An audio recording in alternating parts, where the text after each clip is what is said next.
राधे राधे। आपने कभी ध्यान दिया होगा कि कुछ घरों में कबूतर आकर अंडे देते हैं। वो चुपचाप एक कोना ढूंढते हैं, वहां घोंसला बनाते हैं और फिर दो छोटे छोटे अंडे उसमें रख देते हैं। कई लोग इसे एक सामान्य बात मानते हैं, लेकिन क्या आपने कभी सोचा है कि इसका असर उस घर पर क्या होता है? क्या ये अच्छा संकेत है या बुरा? क्या इससे घर में बरकत आती है या गरीबी का असर पड़ता है?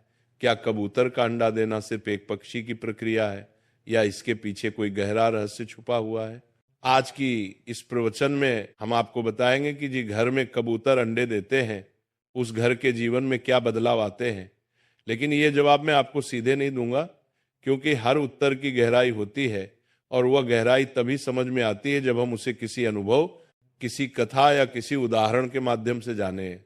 कई लोग कहते हैं कि कबूतर का अंडा देना शुभ होता है, तो कुछ लोग कहते हैं कि यह अशुभ है। कुछ लोग मानते हैं कि कबूतर शांति का प्रतीक होता है और अगर वो आपके घर में अंडे देता है तो शांति आती है।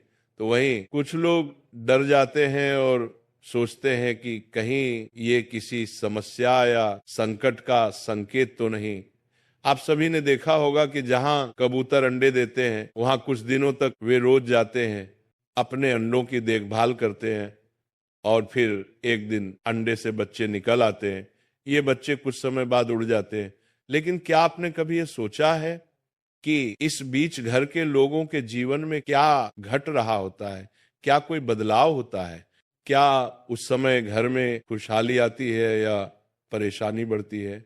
कुछ बुजुर्ग लोग कहते हैं कि अगर कबूतर ने आपके घर में अंडे दिए हैं तो वो घर शांत और स्थिर हो गया है। कुछ कहते हैं कि इसका मतलब है कि आपके घर में ऊर्जा का संतुलन बिगड़ गया है। लेकिन सच क्या है ये जानना जरूरी है। कई बार ऐसा भी देखा गया है कि जिस घर में कबूतर घोंसला बनाते हैं और अंडे देते हैं वहां धीरे धीरे गंदगी फैलने लगती है, घर के कोनों में बदबू आने लगती है और वातावरण भारी हो जाता है। लेकिन वहीं दूसरी ओर कुछ घर ऐसे भी होते हैं जहां कबूतर अंडे देने के बाद से घर में बरकत आनी शुरू हो जाती है, धन संपत्ति बढ़ती है और पारिवारिक संबंधों में मिठास आती है। तो अब सवाल ये उठता है कि दोनों बातों में से कौन सी सच्ची है? क्या ये सब मन का वहम है या वास्तु और ज्योतिष से जुड़ा कोई गहरा रहस्य? आपने कभी सोचा है कि कबूतर को ही ऐसा पक्षी क्यों माना गया जो घर में आकर अंडे देता है? आखिर वह जंगल में भी तो रह सकता है, पेड़ों पर भी घोंसला बना सकता है, फिर वह इंसानों के घरों को क्यों चुनता है? क्या यह सिर्फ संयोग है या इसके पीछे कोई अदृश्य संकेत छुपा हुआ है? कुछ लोग ये भी कहते हैं कि अगर कबूतर बार बार आपके घर आ रहा है तो ये आपके घर की हवा और वातावरण को पसंद कर रहा है। इसका मतलब है कि घर की तरंगे, घर की ऊर्जा सकारात्मक है। लेकिन जब वही कबूतर अंडे देकर चला जाता है और उसके बाद घर में लगातार परेशानी आने लगे तो मन में शंका पैदा होती है। क्या आपने कभी देखा है कि जब कबूतर अंडे देते हैं तब आपके घर में किस तरह की घटनाएं घटती हैं? क्या घर में कलह बढ़ता है? क्या घर के लोग बीमार रहने लगते हैं या फिर कोई बड़ा नुकसान होता है?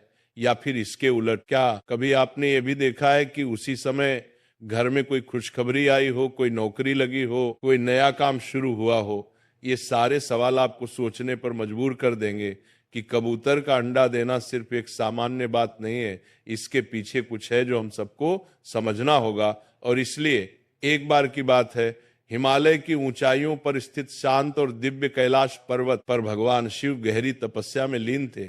चारों ओर शांति थी, वातावरण पूरी तरह पवित्र और सौम्य था, कोई आवाज नहीं थी, सिर्फ पवन की मंद गति और ध्यान की ऊर्जा का स्पंदन वहां महसूस हो रहा था। उसी समय आकाश मार्ग से देवताओं के प्रिय, चिर परिचित और उत्सुकता से भरे देवर्षि नारद मुनि अपने वीणा के साथ वहां प्रकट हुए।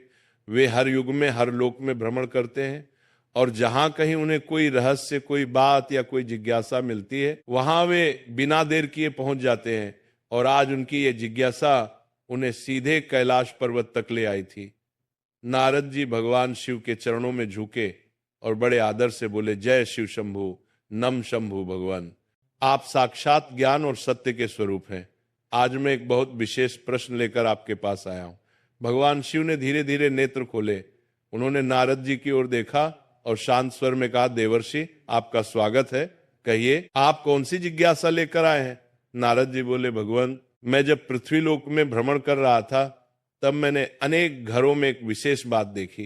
कुछ घरों में कबूतर आते हैं, घोंसला बनाते हैं और फिर अंडे देते हैं, वहां रहकर कुछ दिन तक अपने बच्चों की देखभाल करते हैं। लेकिन कुछ लोगों का कहना है कि जहां कबूतर अंडे देते हैं वहां दरिद्रता आ जाती है।